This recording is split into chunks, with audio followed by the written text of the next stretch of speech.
Salam sejahtera Malaysia. Sekali lagi saya ingin ucapkan tahniah kepada Rafizi Ramli yang telah menang sebagai timbalan Presiden PKR. Tetapi tuan-tuan dan puan-puan yang dihormati sekalian, tahukah kamu bagaimana Rafizi boleh menang? Pasti ramai ingin tahu bagaimana Rafizi boleh menang. Oleh itu tuan-tuan dan puan-puan, kamu jangan skip video ini kerana ada dokumen, ada maklumat yang amat penting, yang amat menarik untuk kita tahu bagaimana apa rahsia Rafizi Ramli boleh menang. Tuan-tuan dan puan-puan yang dihormati sekalian, setiap kemenangan pasti ada rahsia, cara, teknik, strategi, planning, implementation untuk bagaimana untuk menang. Rafizi Ramli pun ada caranya bagaimana beliau telah menang.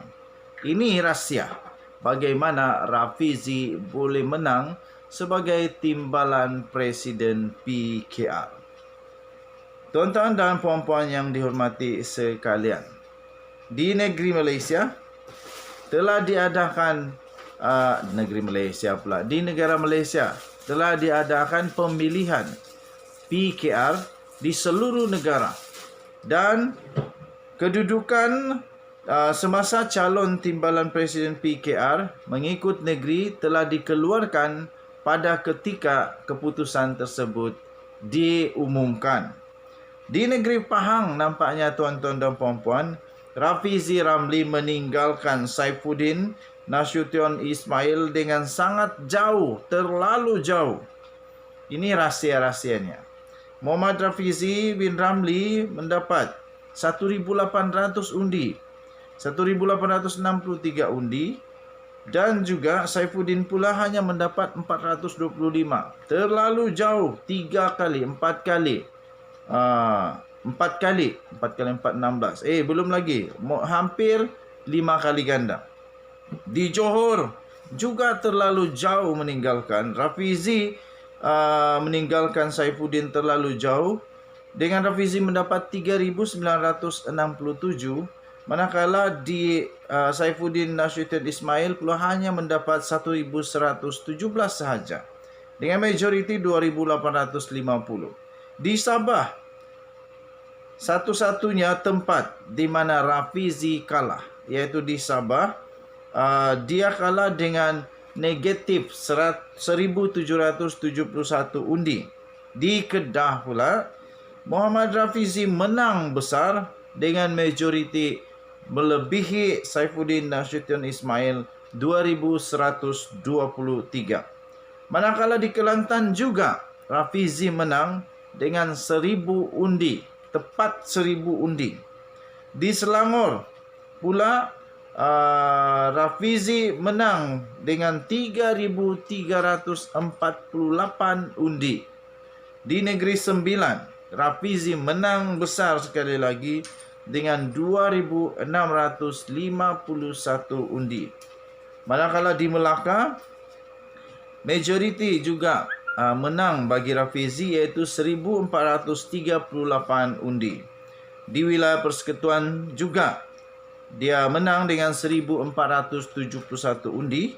Di Pulau Pinang, majoritinya amat sikit, sangat sikit, tapi juga menang, iaitu hanya 218 undi sahaja. Di Negeri Perak, 6,213 Rafizi telah mendapat undi, dan Saifuddin telah mendapat 2,201 undi dengan majoriti 4,012 undi.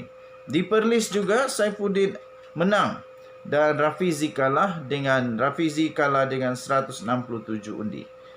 Di Terengganu pula tuan-tuan dan puan-puan yang dihormati sekalian, Rafizi menang dengan 468 majoriti undi. Maka dengan itu tuan-tuan dan puan-puan, kedudukan terkini pada ketika keputusan ini diumumkan ialah Rafizi mendapat 18,724 majoriti, mengalahkan Saifuddin Nasution Ismail.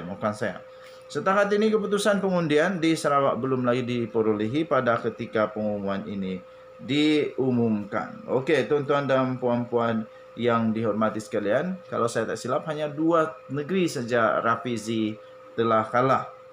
Okey, jadi inilah rahsia bagaimana Rafizi boleh menang. Okey, iaitu beliau berjaya menawan dengan cara beliau berjaya menawan 11 negeri di seluruh Malaysia, hanya kalah dua tempat saja, negeri saja di Malaysia di dalam pemilihan tersebut. Tahniah diucapkan kepada Rafizi. Kita jumpa lagi. Selamat pagi Malaysia. Bye-bye.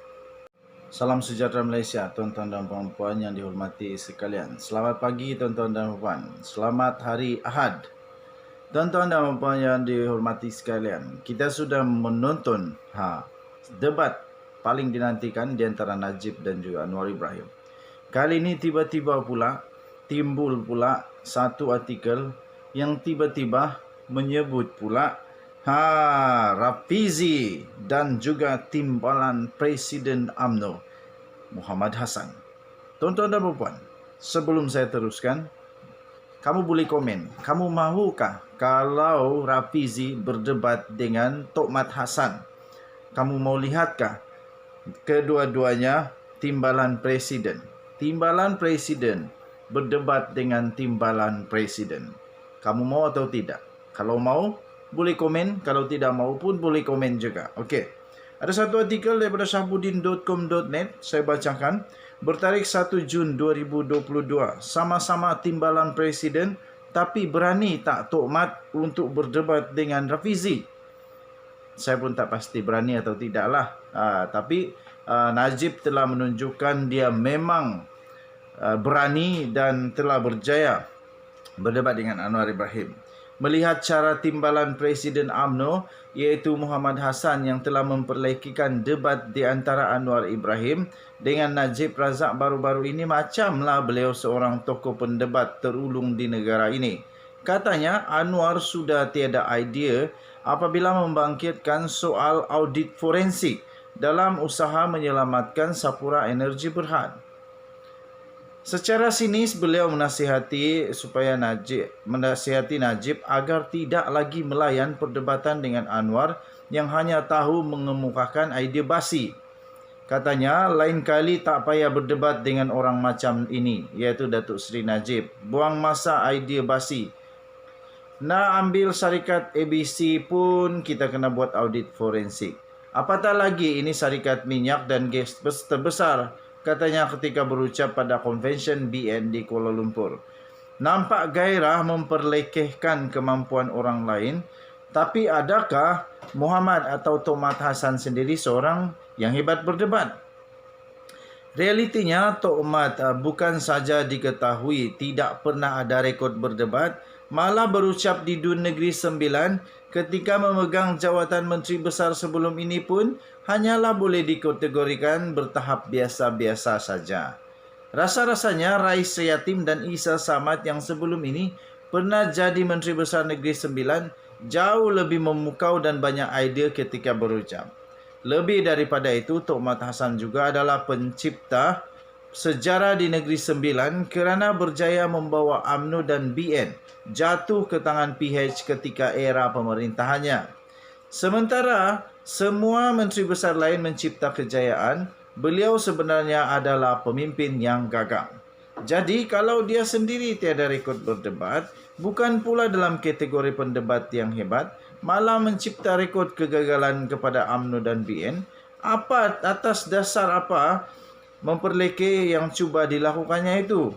Atau barangkali Tokmat berasakan beliau lebih hebat daripada Najib kalau berdebat dengan Anwar.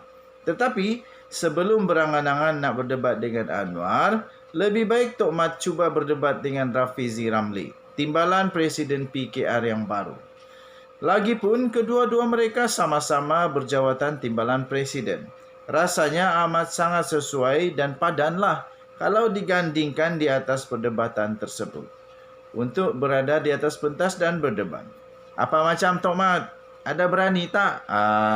Ditulis oleh Syahbudin Husin 1 Jun 2022, telah diterbitkan di syahbudin.com.net. Tuan-tuan dan puan-puan yang dihormati sekalian, Denyut Nadi, suara rakyat bergema di channel ini. Kamu setujukah kalau Tokmat Hassan, timbalan Presiden UMNO, berdepan dengan Rafizi Ramli, timbalan Presiden PKR untuk berdebat, mengeluarkan idea-idea dan seterusnya, mengangkat martabat negara Malaysia sekali lagi? Kita jumpa lagi.